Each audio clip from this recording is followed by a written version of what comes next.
Coucou tout le monde. Hop. Ok, je pense que tout est bon. Comme d'habitude, je laisse Insta vous prévenir. Aujourd'hui, on va parler donc de la stérilisation et pourquoi c'est vraiment un sujet maintenant que, en tant que gardien de chien ou de chat, vous devez absolument connaître les implications de la stérilisation. Aujourd'hui, je vais vous partager des chiffres plus ou moins récents pour vous donner en fait une idée globale des implications de la stérilisation, où est-ce qu'on en est aujourd'hui. Et pour vous donner un petit peu de contexte à ce sujet-là et pourquoi j'en parle et pourquoi vous devez aussi être au courant de toutes les implications de la stérilisation. J'ai commencé à m'y intéresser en 2022 et je m'y suis plongée depuis donc 2022 parce que je me suis rendu compte qu'il y a en fait pas mal de données disponibles sur la stérilisation, l'impact de la stérilisation. En fait, et je vais vous partager d'ailleurs une étude qui date de 2013. Donc vous voyez quand même que on a des données, mais ce que j'ai pu observer, c'est que les choses ont tendance vraiment à évoluer de façon très lente dans ce qui est de l'accès aux connaissances grand public en fait, même au niveau des pratiques vétérinaires. Il y en a, bon, que ce soit en Amérique du Nord ou en Europe, il y a quand même des vétérinaires qui ont toujours de l'avance. Mais de façon globale, de ce que j'ai pu en tout cas observer moi, ici depuis le Canada, c'est que au niveau des pratiques, au niveau de la recherche, on semble être plus en avance ici qu'en Europe. Même si j'ai vu qu'au cours des dernières années en Europe, ça a quand même bien évolué aussi d'après le retour que j'ai de mes clientes. Donc, la stérilisation, je pense que ce live d'aujourd'hui, ça va vous intéresser si vous avez, il y a plusieurs cas de figure. C'est pour ça que c'est très important de vous y intéresser parce que vous allez forcément vous retrouver dans une de ces catégories. Le live d'aujourd'hui va vous intéresser, et la stérilisation en général, vraiment, vous devez vous y intéresser si vous avez un animal qui, bien évidemment, est déjà stérilisé. Que ce soit un animal qui soit stérilisé et qui est en bonne santé, parce que si vous avez les infos maintenant, vous allez pouvoir, vous allez vraiment avoir une longueur d'avance et prendre les choses en amont avant de voir certaines pathologies plus ou moins sérieuses s'installer. Et si vous avez un animal qui est stérilisé et qui a déjà des pathologies plus ou moins sérieuses, je vais vous en citer quelques-unes qui sont maintenant bien documentées par rapport à la stérilisation, les pathologies qui sont le plus observées. Il y a notamment l'incontinence, surtout chez les femelles, la prise de poids, des dérèglements hormonaux qu'on observe, baisse d'énergie, une fragilité immunitaire qui peut se traduire sous différentes formes, mais souvent ce sont l'apparition de cancers. Et puis des pathologies qui sont plus fréquentes en lien avec l'âge et puis aussi l'inflammation, notamment l'arthrose. Mais il y a aussi des pathologies comme par exemple des blessures au niveau des ligaments croisés chez le chien aussi qui sont en lien, maintenant encore une fois c'est bien documenté, avec la stérilisation.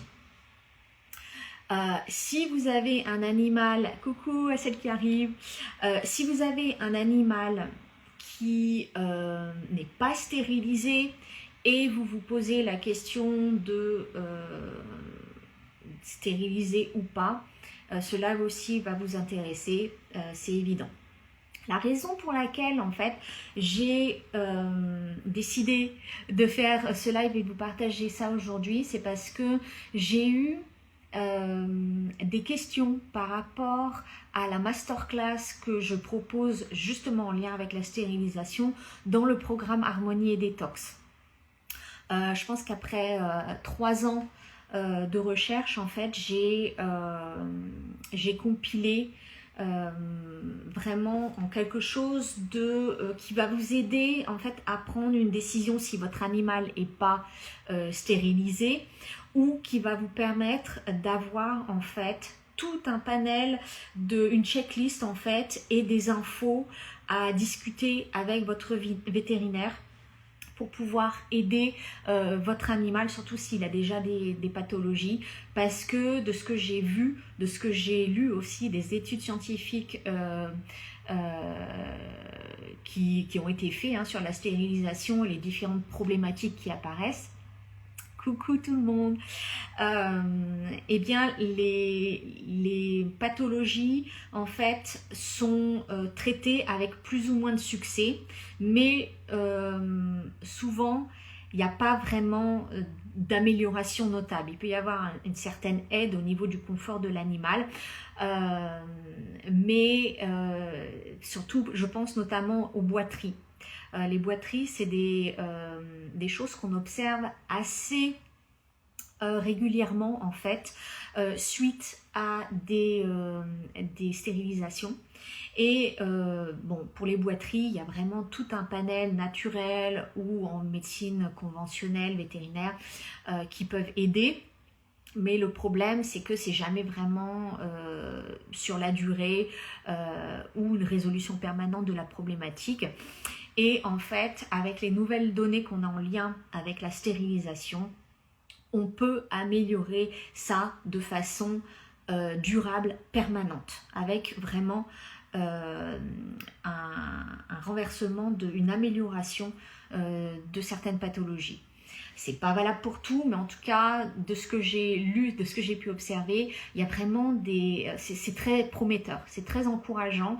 Et c'est vraiment la raison pour laquelle j'ai voulu vous partager ça dans Harmonie et Détox, parce que vous allez avoir en fait toutes les infos en fonction de là où vous en êtes en fait. Est-ce que vous vous posez la question de faire ou pas cette procédure, est-ce que vous avez un animal stérilisé, est-ce qu'il va bien, est-ce qu'il y a déjà des problématiques. Donc en fait tous les cas de figure vont être couverts, et à chaque fois en fait je vais vous guider à travers une checklist, des questions à vous poser. Enfin, c'est vraiment hyper complet.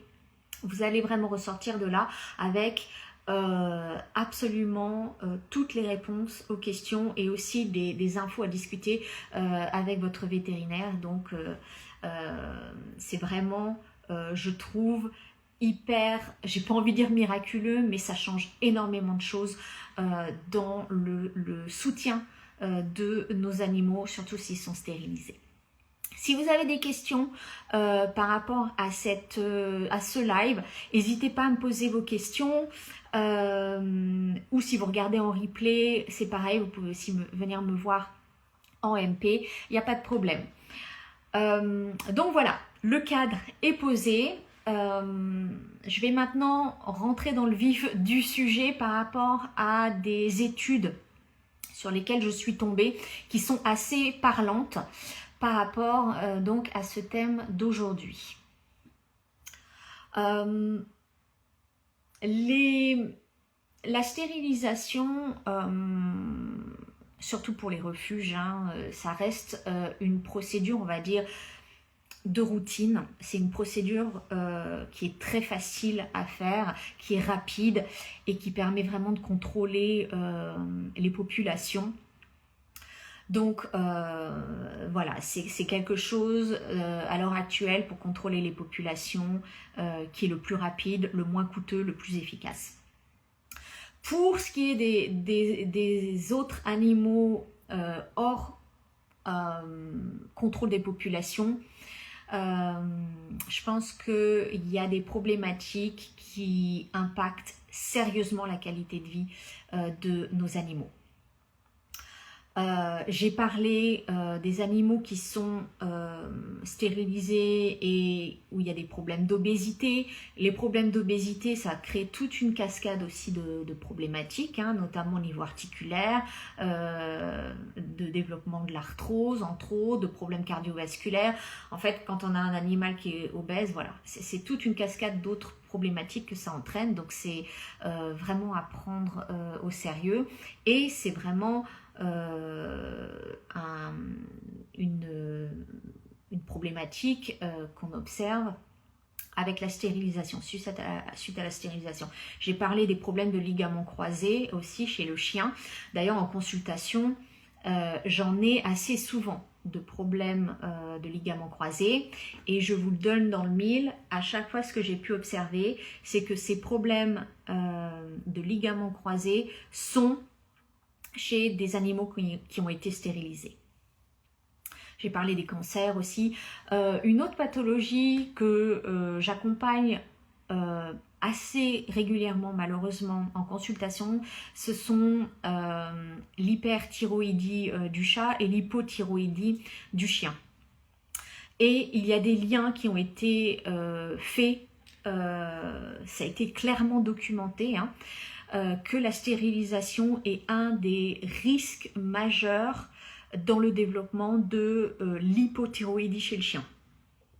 Donc si vous avez un chien hypothyroïdique et qu'il est stérilisé, il y a de grandes chances que la stérilisation ait un rôle là-dedans. Mais la bonne nouvelle, c'est que ce n'est pas une fatalité et que maintenant, encore une fois, avec les études, le recul qu'on a, les études qui sont faites, maintenant, ça peut être soutenu et amélioré. Donc, j'ai parlé de la stérilisation comme étant considérée globalement comme une procédure de routine parce qu'elle est rapide, elle est efficace, elle coûte pas cher et comme j'ai dit, elle permet le contrôle des populations. J'ai trouvé des statistiques qui révèlent que 64% des Français sont favorables à la stérilisation obligatoire. Et encore une fois, dans le cadre du contrôle des populations, je pense que la stérilisation a tout à fait sa place, mais les choses changent dans les procédures en elles-mêmes, en fait. La chirurgie, maintenant, il y a de nouvelles recommandations qui sont faites et qui changent aussi pas mal de choses dans la qualité de vie de nos animaux. Je ne peux pas rentrer dans tous les sujets, puis évidemment, on aborde ça vraiment en détail dans la masterclass. Mais je pense que voilà, le fait qu'il y ait 64% des Français qui soient favorables à la stérilisation, je pense aussi que c'est difficile de se prononcer pleinement quand on n'a pas toutes les infos non plus. Et je suis convaincue que la majorité des personnes n'ont pas les informations déjà que je vous partage aujourd'hui et encore moins celles que je vous partage dans la masterclass, d'accord ? Donc voilà, 64% des Français sont favorables à la stérilisation obligatoire. Je suis tombée sur une étude suédoise qui révèle que sur 461 chiens, il y en a 99% qui sont non stérilisés. En Hongrie, une étude révèle qu'environ 57% des chiens sont non stérilisés et en Angleterre, on est à 46%.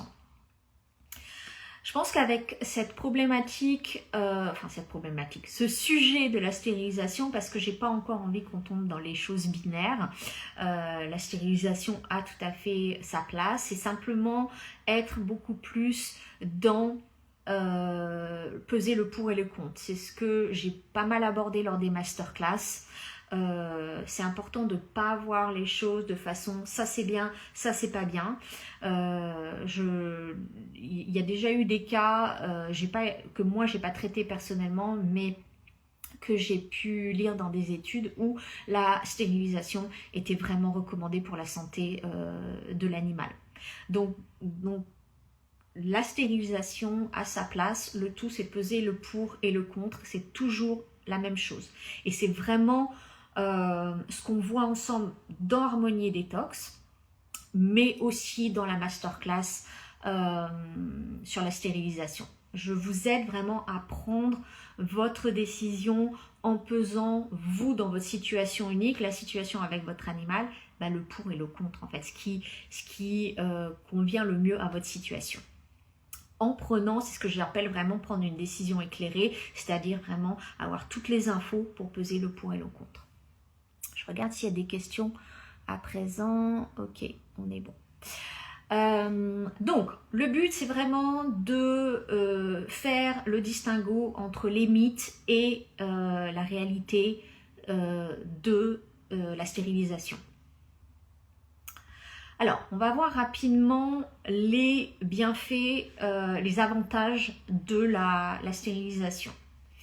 Rapidement, encore une fois, parce que je pourrais rentrer plus en détail, mais je peux pas voilà, avoir un live trop long parce que j'ai des rendez-vous après. Donc voilà, mais je veux en tout cas vous donner les points principaux pour que vous ayez quand même une vision globale. Ça, c'est important. Donc, avantage de la stérilisation, évidemment, on en a parlé, contrôle des populations, ça c'est vraiment le premier avantage de la stérilisation. Deuxième, c'est tout ce qui est autour des chaleurs, chiennes et chats, hein, même si c'est différent. Tout ce qu'il faut gérer quand on a un animal, une femelle non stérilisée, donc tout ce qui est au niveau des chaleurs, stérilisé, ça arrête la gestion des chaleurs chez les femelles. Ça peut aussi stopper les comportements qui sont en lien avec toute l'activité sexuelle, qui sont en lien avec les hormones sexuelles, hein, comme notamment les bagarres, les blessures qui peuvent s'en suivre. Pour ce qui est des chaleurs des femelles, évidemment, c'est pas toujours facile à gérer. Je pense notamment aux chats, la femelle qui miaule à plus d'heures, et puis les bagarres de chats, les chats qui miaulent, tout le concert de chats qui miaulent toute la nuit. Enfin voilà, vous voyez, si vous avez vécu, vous savez de quoi je parle. Donc voilà, ça demande quand même une gestion, faut être à l'aise avec ça, quoi. Voilà, faut savoir gérer ça. D'ailleurs, dans la masterclass de la stérilisation, je vais vous guider pas à pas pour en fait chien, que ce soit mâle, et je vais vous guider vers les choses à savoir pour prendre votre décision. Ensuite, chienne, même chose, je vais vous donner des points pour prendre votre décision par rapport à, voilà, est-ce que vous vous sentez à l'aise, surtout quand vous avez un animal non stérilisé, d'accord? C'est vraiment les points en fonction chat ou chien, mâle et femelle. Donc on voit les 4 situations ensemble, quelles sont les questions à vous poser pour prendre la décision, d'accord? J'ai parlé des bagarres, des blessures, des maladies aussi qui peuvent se transmettre, hein, notamment chez le chat, il y a le sida du chat, la leucose, etc. Donc c'est évidemment, ça pèse dans la balance, hein, et pas qu'un peu. Les comportements aussi, lorsqu'il y a des femelles en chaleur, il peut y avoir des animaux aussi qui se pourchassent, donc qui traversent la rue, donc augmentation des accidents, des morts sur la route, etc. Donc voilà, ça peut aller loin quand même, tout ce qui est comportement lié à la reproduction des animaux. Il y a aussi, on parle souvent du fait que les femelles non stérilisées ont plus de chances de développer des tumeurs mammaires. Encore une fois, je ne vais pas rentrer dans le débat là, parce que ça pourrait être un live en soi. Il y a pas mal de choses, ça peut être voilà, il y a pas mal d'arguments pour et contre. Donc je ne veux pas rentrer dans le débat, mais voilà, ça peut, les femelles non stérilisées peuvent avoir plus de tumeurs mammaires. Moi, ce qui m'interpelle surtout dans ce genre d'argument, en fait, c'est de toujours voir, par exemple, les loups. Si on prend les loups, donc la contrepartie sauvage de nos chiens domestiques, est-ce qu'ils développent des tumeurs mammaires? Il n'y a pas vraiment d'études qui indiquent que les femelles loups non stérilisées ont une incidence importante de tumeurs mammaires. Pourquoi est-ce que c'est le cas chez nos amis domestiques? Moi, je pense personnellement qu'il y a d'autres facteurs qui sont en jeu et que ce n'est pas lié directement à la stérilisation. Ça reste mon point de vue. Voilà, mais encore une fois, on ne va pas rentrer dans le débat. Donc voilà, est-ce que les hormones sont vraiment en cause là-bas, dans cette problématique-là? J'ai quelques doutes. Bon, après, c'est vrai que moi, en sortant du cadre chien-chat, j'ai eu des femelles rats qui ont donc n'étaient pas stérilisées, qui ont développé des tumeurs mammaires. Donc, j'ai été exposée à ça. Mais pour moi, les hormones sexuelles ne sont pas en lien avec ça. Pour moi, c'est plutôt ce qu'on donne à manger à nos rats, et puis aussi les croisements génétiques qui sont plus à l'origine de ça. Voilà. Encore une fois, ça reste ma propre opinion. Donc, au niveau des questionnements, j'ai pas envie de dire des inconvénients de la stérilisation, mais en fait, là où on commence vraiment à se poser des questions, je vais vous donner les données d'une étude qui date de 2013. Donc, comme je le disais, hein, on a quand même du recul là-dessus et qui est quand même assez révélatrice de ce qui se passe avec la stérilisation. Donc, c'est une étude qui a été faite sur 759 Golden Retriever. Donc sur ce groupe, il y a des mâles et femelles, il y a des mâles qui ont été stérilisés avant 1 an, des femelles qui ont été stérilisées avant 1 an, des mâles qui ont été stérilisés après 1 an, des femelles qui ont été stérilisées après 1 an et des animaux mâles et femelles qui sont restés entiers. D'accord.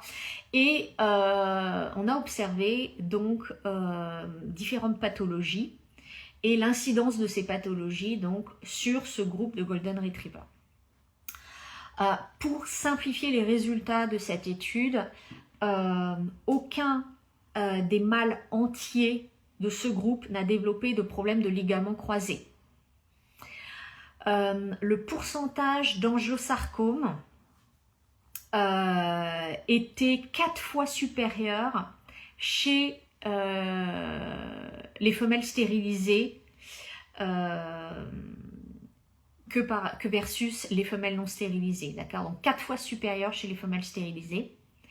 Les mâles stérilisés avant l'âge adulte, donc avant 1 an, ont eu 3 fois plus de lymphosarcome que les mâles intacts.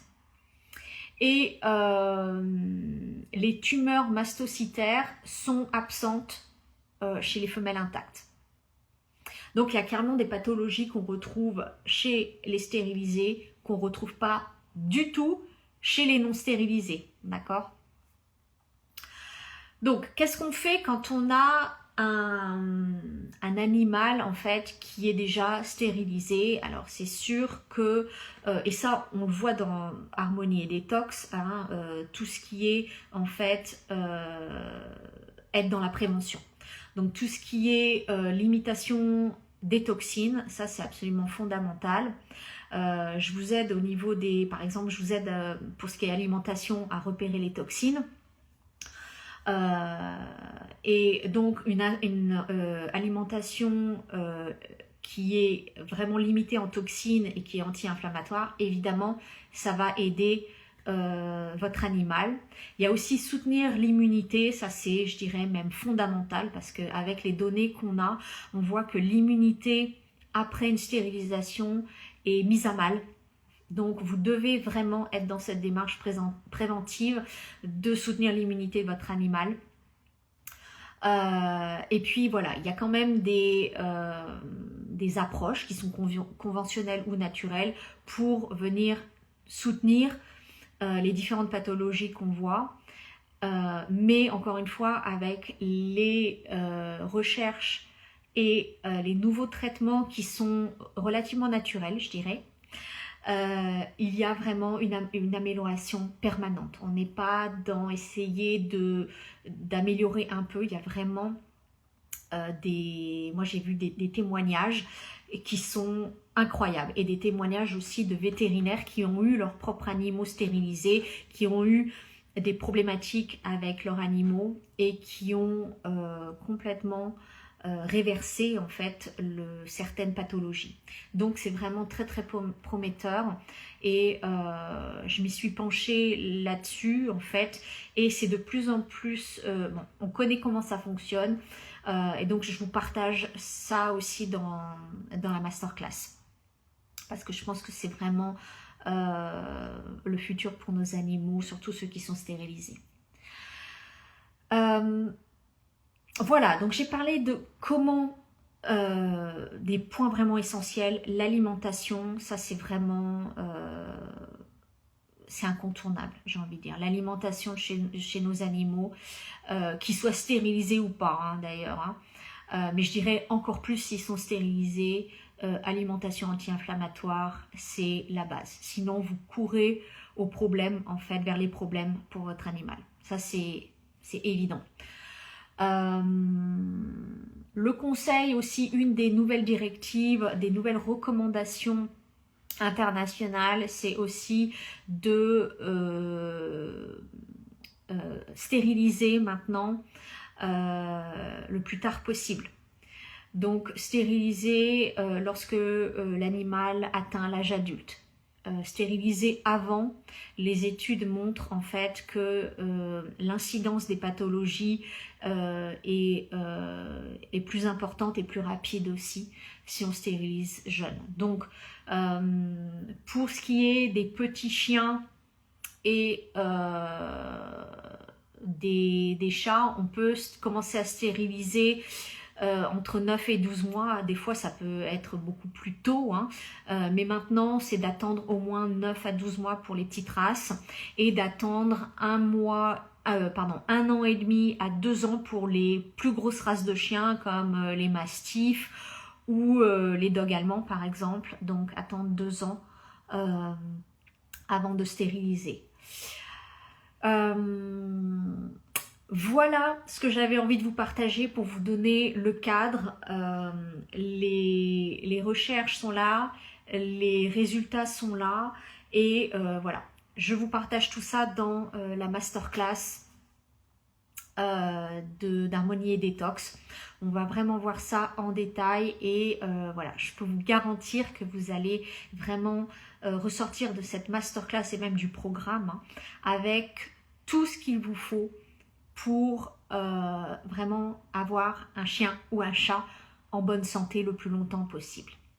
Donc augmenter sa longévité, c'est vraiment le but du programme et cette masterclass sur la stérilisation, elle est vraiment centrale dans ce programme.